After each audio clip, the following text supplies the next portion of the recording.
According to the Food Banks Canada report, 50% of Canadians say they're worse off than a year ago. 25% are in food insecurity. After 9 years of this NDP Liberal Prime Minister's taxes, debt, inflation, and promises, Canadians are hungry. And a quarter of young adults went to a food bank in 3 months alone this year. Why is it that Canadians who can't feed themselves have to keep feeding his morbidly obese government? Poilievre just called Trudeau's carbon tax a nuclear winter for Canada's economy. And that's not even the craziest part of his latest Parliament showdown. From food banks to housing costs, Poilievre's speech was a non-stop barrage of shocking facts. But what he said next left even his own party stunned. Pierre Poilievre rose to his feet in Parliament, his eyes blazing with intensity. The chamber fell silent as he began to speak, his voice carrying a sense of urgency that demanded attention. He wasted no time in launching into a barrage of devastating facts that left even seasoned MPs reeling. Poilievre started by revealing a shocking trend. Diseases long thought eradicated were making a comeback in Canada. 1 in 4 kids are not getting enough food, he declared, his words echoing through the chamber. The implications were clear. Malnutrition, a problem many thought belonged to the past, was now a harsh reality for countless Canadian families. But Poilievre was just getting started. He turned to the staggering increase in food bank usage, a damning indictment of the current economic situation. 2 million people are relying on food banks across Canada, he announced, his voice rising with each word. The number hung in the air, a stark reminder of the struggles faced by ordinary Canadians. The individuals who are inciting violence and division and hatred in no way represent either the Sikh community or the Hindu community in Canada. American workers make almost $20,000 more than their Canadian counterparts. They get twice as much investment every single year. The gap between our per capita GDP and that of the United States is now the worst. The silence of the Conservative leader is deafening when it comes to what's happening in the South Asian communities right now. And it's a real shame. As Poilievre continued his onslaught, the discomfort among Liberal MPs became palpable. Backbenchers shifted uneasily in their seats, unable to hide their unease, as the opposition leader connected every problem back to the government's policies, particularly the controversial carbon tax. Poilievre then dropped another bombshell, revealing the devastating impact of inflation on Canadian families. He pointed out that the per capita GDP in Canada had shrunk over the past decade, a clear sign of economic mismanagement. The chamber, usually a place of heated debate and constant chatter, fell into a stunned silence. With each statistic, each revelation, Poilievre painted a picture of a Canada struggling under the weight of misguided policies. He paused for effect, allowing the gravity of his words to sink in. The silence that followed was deafening, broken only by the occasional shuffle of papers or nervous cough. We're seeing communities come together to celebrate their diversity and their strength.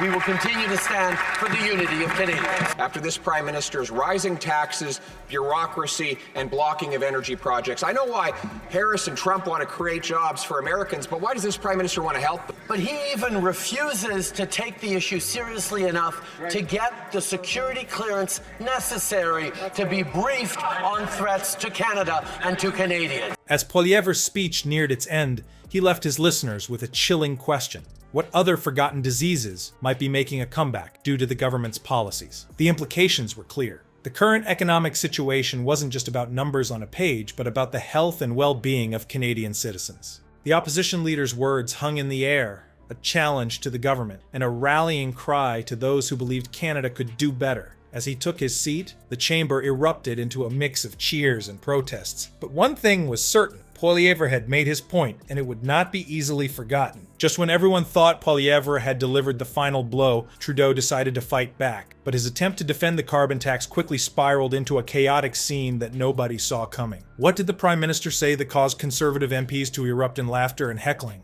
Trudeau rose to his feet, looking visibly flustered. He tried to regain control of the narrative, accusing Poilievre of fear-mongering and exaggeration. We need to take serious action on climate change, and that includes putting a price on carbon, Trudeau declared, his voice wavering slightly. He desperately attempted to paint the carbon tax as a necessary measure for Canada's future, emphasizing its role in reducing greenhouse gas emissions and transitioning to a sustainable economy. But the Prime Minister's words seemed to fall on deaf ears. Conservative MPs began to heckle and laugh, their derision echoing through the chamber. Trudeau, caught off guard by the hostile reception, stumbled over his words as he tried to provide economic statistics to support his argument. The more he fumbled, the louder the laughter grew. Sensing weakness, Poilievre pounced. He interjected with a series of cutting one-liners that left Trudeau reeling. When will we put an end to this wacko policy by this wacko Prime Minister? Poilievre quipped, his words eliciting cheers from his supporters and gasps from the Liberal benches. He continues to allow those drugs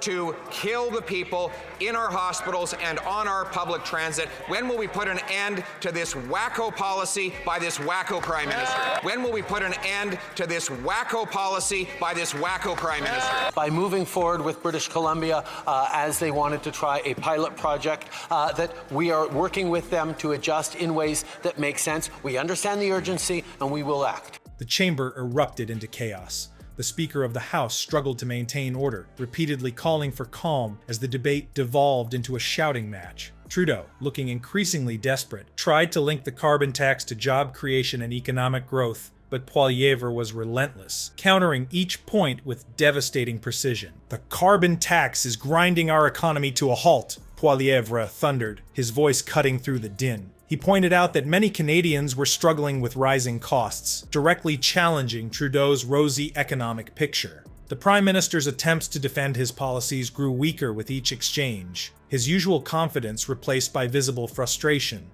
As the debate raged on, it became clear that Trudeau's defense of the carbon tax had backfired spectacularly. What was meant to be a strong rebuttal had turned into a political disaster, leaving the Prime Minister floundering and his opponents emboldened. The scene in Parliament that day served as a stark reminder of the growing discontent with the government's economic policies and the mounting pressure on Trudeau's leadership. As the dust settled from the heated exchange, Poilievre stepped up to deliver his knockout blow. He painted a vision of Canadian prosperity that had the chamber buzzing. "It's time to axe the tax and unleash our economic potential," he declared, his voice filled with conviction. Poilievre laid out his plan to lower taxes and slash government spending. He promised to balance the budget and tackle inflation head-on, but that was just the beginning. He revealed his bring-it-home tax cut idea, aimed at boosting work, savings, and investment. The opposition leader didn't stop there. He vowed to speed up building permits and free up land to solve the housing crisis. As Poilievre finished outlining his common-sense plan,